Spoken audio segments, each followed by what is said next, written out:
Assalomu alaykum hurmatli obunachilar. Bugun mana gardeniya guli so'lib qoladi. Boshqa tuvakka olganda shunda nima qilishni o'rgatamiz mana. Barglari qovjirab qolgan mana. Bular ham mana. Yangi tuvakka olgandan keyin gardeniyani tezda cho'miltirib turish kerak. To'g'ri g'unchasini to'kib yuborish mumkin, lekin o'zi yashab ketadi shunda mana. Qovjirab qolganmiz, qaray olmay qoldik bularga. Shuning uchun ham shunaqa bo'lib qoldi. Endi buni dushda cho'miltirish kerak. Hozir ko'rsataman mana.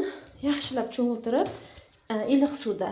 Mana sovuq emas, lekin issiq emas. Iliq xona haroratidagi suvda cho'miltiramiz buni. Hozir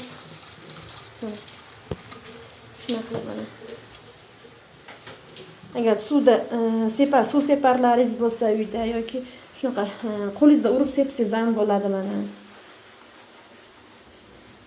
Shuna qilib cho'miltiramizda, keyin havo kiradigan qilib parnik qilib qo'yamiz. Hozir parnik qilishni ham o'rgataman mana. Cho'miltirdik, shuni yaxshilab cho'miltirdik. Sovuq suvda cho'miltirsangiz ham bo'ladi. Juda ham kaprizniy gul, gardeniya.